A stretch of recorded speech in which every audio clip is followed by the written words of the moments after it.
Hi guys, welcome back to Technical Gaming. This is Eric and this is an update about our Torchlight Infinite Yuga Elapse Corrosive Shot build.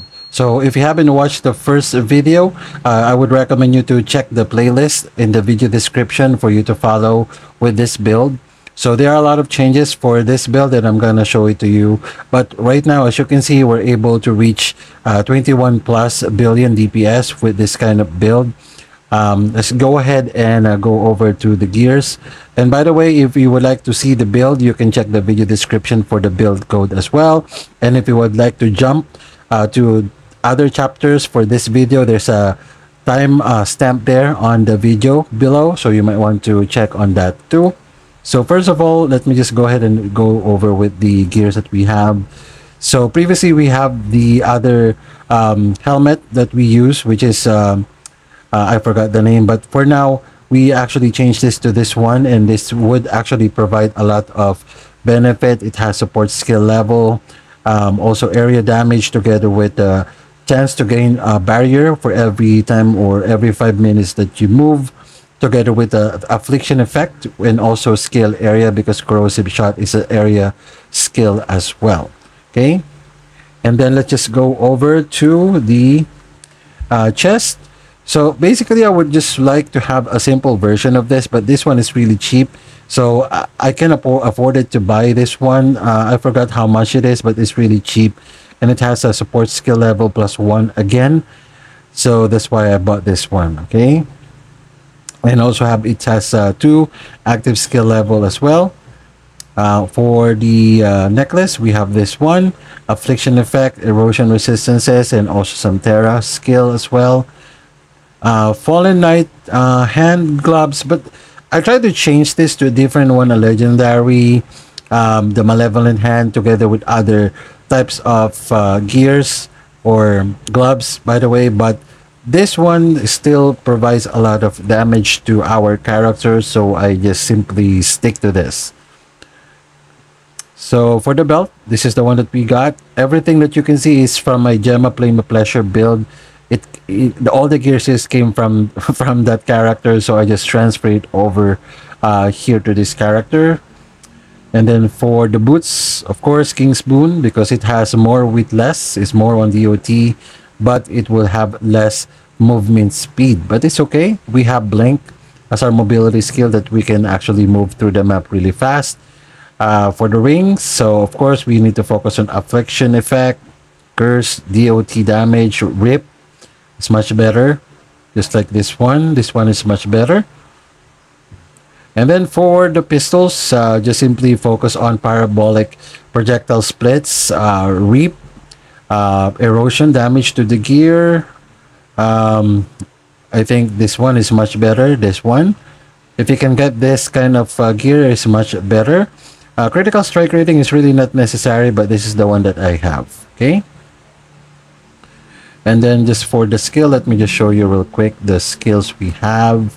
So of course, the core for this build is a corrosive shot build, together with instruction, medium instruction, cataclysm, projectile splits, erosion resistance, and pain amplification. So all this kind of setup came from my Bing corrosive shot build. You can also check that out in the playlist in the video description. You can just simply click the link. Instead of putting other channeled skill, I put mind control, because it also provides a lot of damage whenever we clear the maps really fast. And it has medium channel, passivation, erosion penetration, and control spell. And then even if we run slow in the map, we have blink, so we can just simply trigger this most of the time to run through the maps. And for large damage dealer, also is for Star Stalker with activation medium elite. And then for the curse, we have entangled pain with Terran of Malice, abysmal hatred, and extend duration. Aura, of course, precise deep pain with those kind of skill tree. And then you also have precise enhancement, erosion, and precise projectiles for much faster clearing. If you would like to level up, of course, you just have to have all the precise version of this, but those one is kind of a bit expensive. We're just trying to make builds as cheap as possible. Elemental resistances, of course, And then for the candle, again, this is more on erosion. So erosion skill level, terror charge recovery, and the other one is gain stack of these blessings together with erosion skill level again. Okay. And then for the talent, of course, we are DOT damage dealer, so we go on Goddess of Deception. Here, I recommend to skip this 3 and just move over to Psychic or Shadow Master, because your focus supposedly you need to get all these talents all throughout, or your talent nodes here. Okay, once you fill it in, you can just simply go back and just finish this last 3 over here. Okay, and then for the Psychic, it's also the same.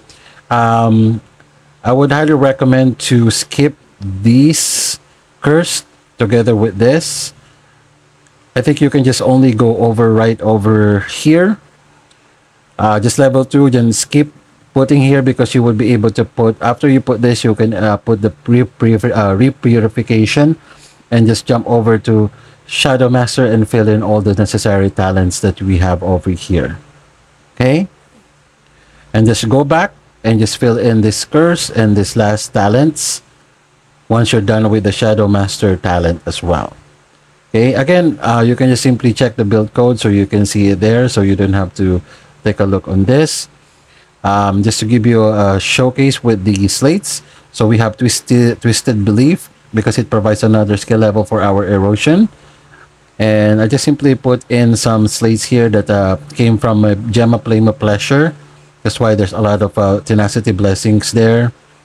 Again, this one is Reap, 30% damage in your low life. We are low life. Persistent skill level. I just put this one because I just crafted it, and this is the one that I have, so I just put in there too.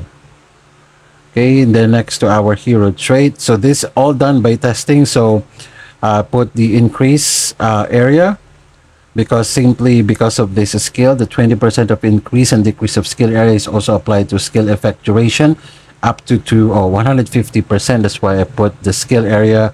You would be able to open up in this part. There you go. Once you have this, you can have these skill area there. And then for the hero relic, we have this, and the rest is just the same with this kind of mod there. As you can see, everything is the same there. And then for the Pact Spirit, I'm trying to level this character up, so I was able level 94 right now. That's why all my Pact Spirit is more on survival, that provides experience bonus. But of course, if you would like to go on offense, then I will go over to the but I put this one just simply for the balance for the elemental resistances, because we're lacking elemental rest. But the rest, or the other 2 Pact Spirit, would be more on DOT, skill duration, and affliction damage as well. Okay, I'm gonna showcase to you now the map showcase for this build, so you can just simply understand how this one works in the map.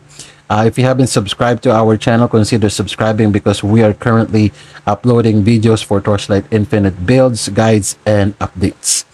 All right, that's basically much for this build, guys. See you on our next video for this build, or the new character that I'm going to make. Have a nice day.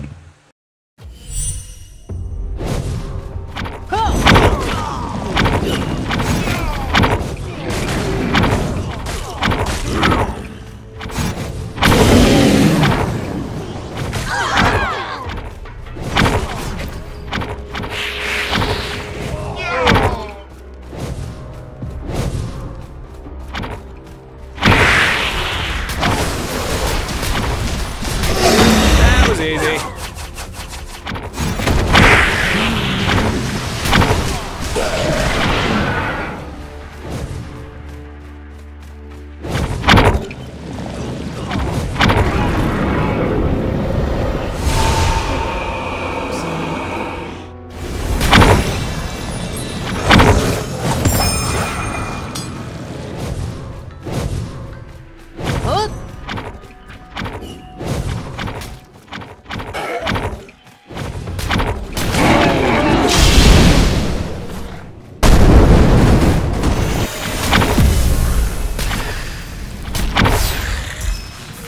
A powerful opponent. Shame that they're a little dumb.